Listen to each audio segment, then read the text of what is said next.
اللہ الرحمن الرحیم الصلاۃ والسلام علیکہ یا رسول اللہ وعلی آلکہ واصحابکہ یا حبیب اللہ۔ سامعین گرامی، یزیدی پارٹی کے جواب میں ہم چوتھی قسط پیش کر رہے ہیں، جس میں ہم دلائل سے ثابت کر رہے ہیں کہ پوری ذریت یزیدی بمائے فضل یزیدی کے جاہل ہیں، صرف عوام کے سامنے حوا بنے ہوئے ہیں۔ دراصل یہ علمی، ایمانی اور روحانی دنیا پر سیاہ داغ ہیں۔ اولاً تو روشن یزیدی یہ بتائے کہ جب فضل یزیدی نے مقدمہ اجنبیہ اور غریبہ کی تعریفیں پوچھیں اور ہم نے الحمدللہ مدینہ منورہ سے ان کا جواب دیا، تو اس وقت تمہیں یہ علوم غیر ضروری اور بعید من الآخرت نظر نہ آئے اور نہ ہی تمہیں خلط مبحث نظر آیا۔ جب تمہیں جواب دینے کی شکت نہ ہوئی اور تمہاری جہالت آشکار ہو گئی، تو رسوائی سے بچنے کے لیے تم نے یہ بہانہ گڑھا۔ علامہ امام شامی علیہ رحمت کی بیان کردہ عبارت میں تم ورثی خیانت سے کام نہ لیتے اور اگلی عبارت بھی بیان کر دیتے تو تمہاری مزید جہالت واضح ہو جاتی۔ امام شامی فرماتے ہیں، والثانی المنطق وہو یبحث عن وجہ الدلیل و شروطہ و وجہ الحد و شروطہ وہما داخلان فی علم الکلام۔ رد المختار جلد اول صفحہ 127۔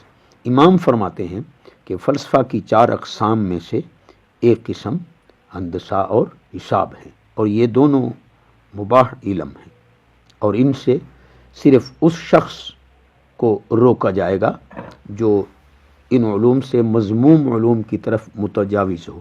اب بتاؤ کہ تم فضل یزیدی پارٹی ہندسہ اور حساب سے برے علوم کی طرف جاتے ہو کہ تعریفیں نہ بتا سکے۔ پھر فرمایا دوسرا علم منطق ہے، اور علم ہندسہ و حساب اور علم منطق دونوں علم کلام میں داخل ہیں، اور یہ دونوں علوم مباح ہیں۔ روشن یزیدی، کہاں تک تمہاری علمی یتیمی قوم کو دکھاؤں؟ تمہیں تو یہ بھی پتہ نہیں کہ جب مباح کام پر کوئی ضروری امر موقوف ہو جائے تو وہ مباح بھی ضروری ہو جاتا ہے۔ جب یہ دونوں علم کلام میں داخل ہیں تو ان کو مطلقاً غیر ضروری قرار دینا تمہاری جہالت کے سوا اور کیا ہے؟ پھر تم خیانت سے کام نہ لیتے تو خود امام شامی علیہ رحمت اس سے قبل کے صفحات میں فرما رہے ہیں، اما فرض الکفایت من العلم فہو کل علم لا یستغنی عنہ فی قوام امور الدنیا کالطب والحساب والنحو واللغت والکلام والقراءۃ واسانید الاحادیث وقسمت الوصایا والمواريث۔ رد المختار جلد نمبر 1 صفحہ 126۔ اس فرمان سے بھی معلوم ہوا کہ نہ ہی یہ علوم مذموم اور نہ ہی مطلقاً غیر ضروری ہیں، جیسا کہ تم نے اپنی جہالت سے دھوکہ کھا کر دھوکہ دہی کی کوشش کی۔ دوسرا حوالہ جو تم نے الرسالۃ الجامعہ لوصف العلوم نافعہ سے پیش کیا ہے، وہاں بھی فضل یزیدی کی تربیت سے خیانت کی ہے اور پوری عبارت نہیں پڑھی۔ مکمل عبارت یوں ہے، وَأَمَّا عُلُومُ الْفَلْسَفَةِ وَالْهَنْدَسَةِ فَبَعِيدَةٌ مِّنْ عُلُومِ الْآخِرَةِ اسْتَخْرَجَ ذَلِكَ الَّذِينَ اسْتَحَبُّوا الْحَيَاةَ الدُّنْيَا عَلَى الْآخِرَةِ وَكَذَا عِلْمُ الشِّعْرِ وَالْأَنْسَابِ۔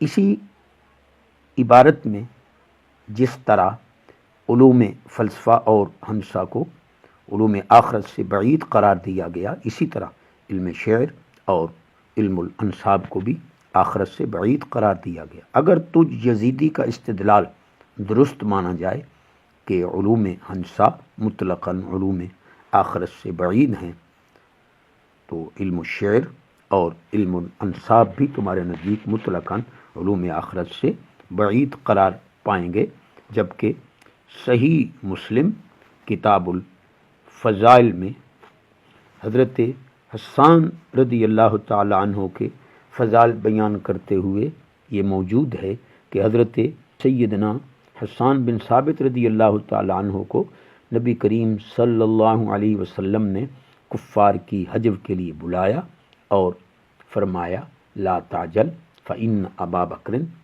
اعلم قریش بانصابها فإن لی فیہم نسبا حتی یلخص لک نسبی، اور پھر آپ نے فرمایا ان روح القدس لا یزال یؤیدک ما نافحت عن اللہ ورسولہ۔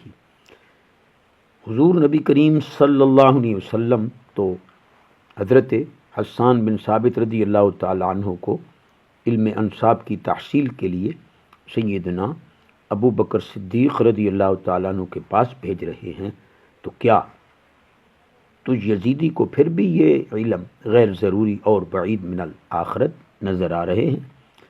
جب آپ صلی اللہ علیہ وسلم خود اشعار میں کفار کی حجب بیان کرنے کا حکم دے رہے ہیں، تو کیا پھر بھی تم جاہل کے نزدیک علم شعر غیر ضروری اور بعید من الآخرت ہیں؟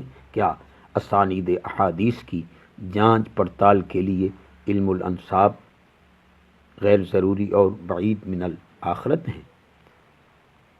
جاہل روشن یزیدی شکل عروسی بھی اقلیدس کی شکل نمبر 47 ہے۔ کیا اقلیدس کی یہ اشکال مسائل فقہ جاننے میں معاون ثابت نہیں ہوتی؟ کیا ان کے ذریعہ سے پیچیدہ فقہی مسائل کا حل نہیں پیش کیا جاتا؟ تو پھر یہ غیر ضروری اور بعید من الآخرت کیسے ہوئے؟ اگر تم کو پتہ نہیں تھا تو کم از کم فتاوی رضویہ ہی پڑھ لیا ہوتا۔ جلد دوم صفحہ 287 میں ہے، اعلی حضرت عظیم البرکت سے سوال ہوا کہ کنویں کا دور کتنے ہاتھ ہونا چاہیے تاکہ وہ دا در دا ہو؟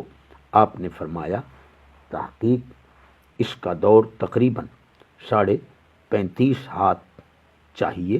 آگے چل کر دلیل یہ دی کہ اصول ہندسہ مقالہ نمبر 4 شکل نمبر 12 میں ثابت ہے کہ محیط دائرہ کو ربع قطر میں ضرب دینے سے مساحت دائرہ حاصل ہوتی ہے، یا قطر دائرہ کو ربع محیط میں یا نصف قطر کو نصف محیط میں ضرب دیجیے الی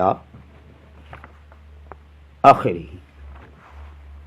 باقی بحث مثنات بالتقریر میں علم حساب کے اصول مذکور ہیں۔ کیا علم حساب کو مطلقاً غیر ضروری اور بعید من الآخرت قرار دو گے؟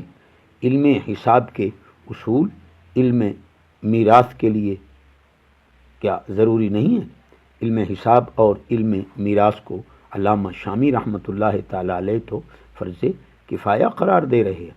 علم میراث کی ترغیب تو خود نبی کریم صلی اللہ علیہ وسلم سے ثابت ہے۔ عن ابی ہریرہ رضی اللہ تعالی عنہ قال قال رسول اللہ صلی اللہ علیہ وسلم یا ابا ہریرہ تعلموا الفرائض وعلموها فإنه نصف العلم وهو ينسى وهو اول شيء ينزع من امتی، سنن ابن ماجہ کتاب الفرائض رقم الحدیث 219۔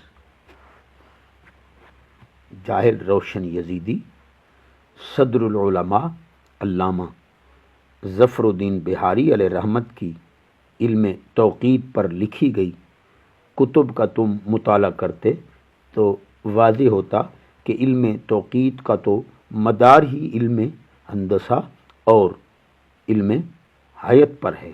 ان علوم کے بغیر تو علم توقیت حاصل ہی نہیں ہوگا، تو کیا علم توقیت کو بھی غیر ضروری اور بعید من الآخرت قرار دو گے؟ باقی جو تم نے حضرات حسنین کریمین رضی اللہ تعالی عنہما کی مروان پیچھے نماز پڑھنے کی روایت پیش کی ہے، کاش اسی مصنف ابن شیبہ جلد نمبر 5 صفحہ 127 مطبوعہ ریاض کا حاشیہ ہی دیکھ لیا ہوتا کہ یہ روایت منقطع ہے۔ ابو جعفر لم یسمع من الحسن والحسین رضی اللہ تعالی عنہما۔ شرم تو تمہیں نہیں آتی کہ دشمنی اہل بیت میں اتنے اندھے ہو چکے ہو کہ منقطع روایت پیش کرتے ہو اور کہتے ہو کہ ہم حسینی ہیں، باقی تماچے دوسروں کی بجائے اپنے ہی منہ پر مارو۔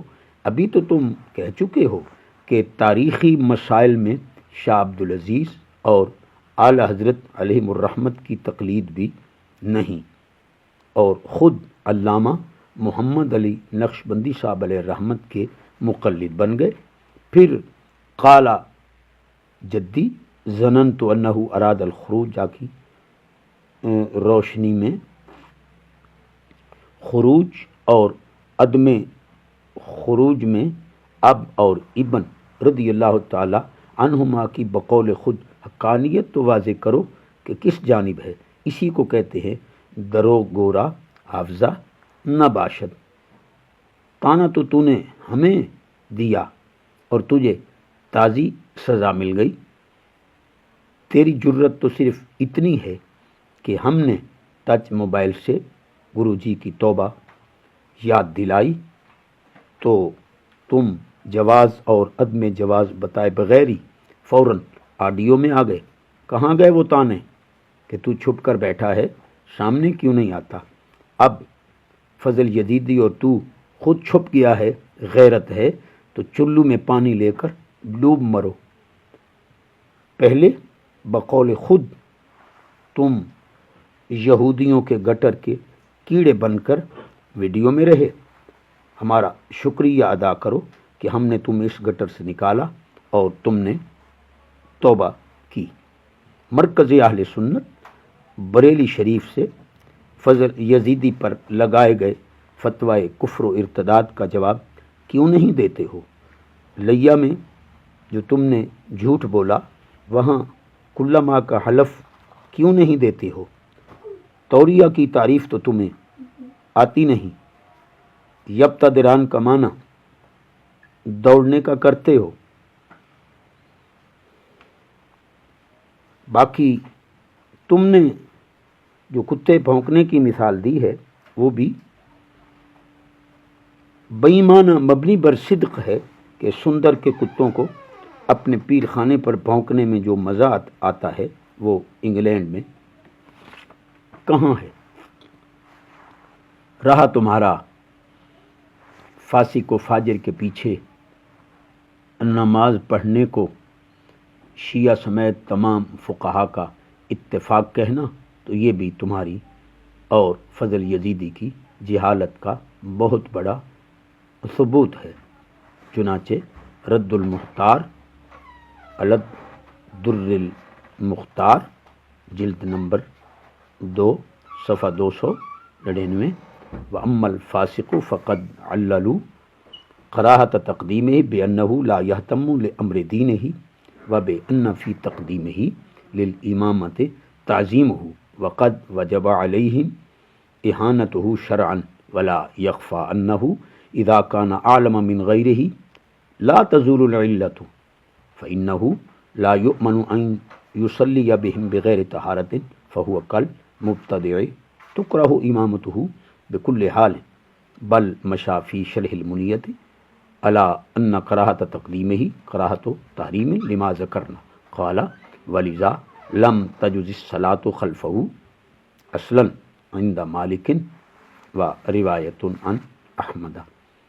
امام شامی علیہ رحمت فقہ حنفی کی معتبر کتاب غنیہ شرح المنیہ کے حوالہ سے فرما رہے ہیں کہ فاسق کے پیچھے نماز مکروہ تحریمی ہے، اور امام مالک رحمۃ اللہ تعالی علیہ کے نزدیک بھی یہی روایت ہے کہ یہ نماز بالکل جائز نہیں، اور یہی حضرت امام احمد بن حنبل سے روایت ہے۔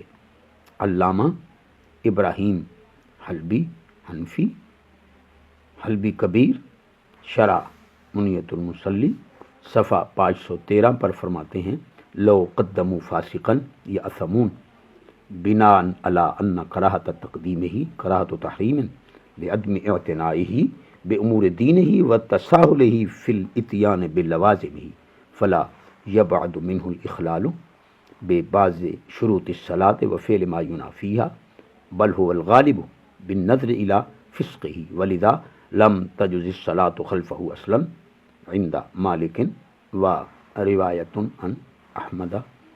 اعلی حضرت فاضل بریلوی علیہ رحمت بھی فتاوی رضویہ متعدد مقامات پر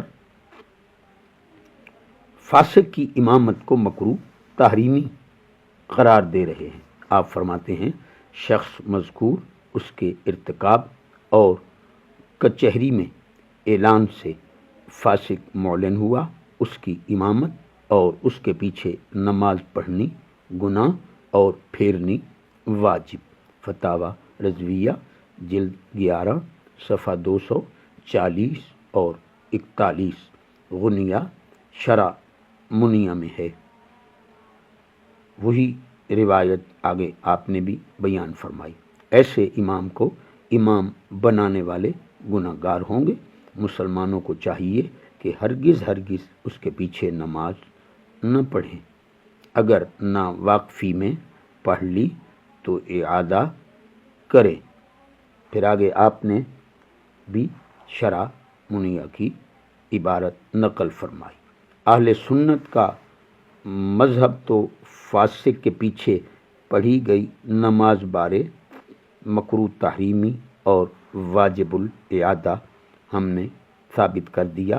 اب بتاؤ معاذ اللہ کہنا درست ہے یا نہیں، اور تم پکے خارجی یزیدی بنے کہ نہ؟ الحمدللہ ہم نے منقولات میں بھی فضل یزیدی پارٹی، بمائے فضل یزیدی اور روشن یزیدی کی جہالت دلائل سے واضح کر دی۔